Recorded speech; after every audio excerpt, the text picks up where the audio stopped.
Home prices on the Maryland Eastern Shore fell 10.89% from last year's prices.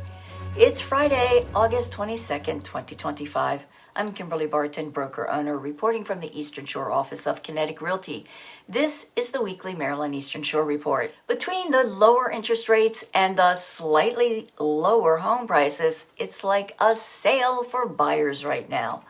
Buyers will have more inventory to see, though inventory fell only slightly to 2,192 units for sale this report at a median $419,000 list price. 128 properties are coming soon. 205 homes went under contract, rising 4% this report, and under contract in 20 days.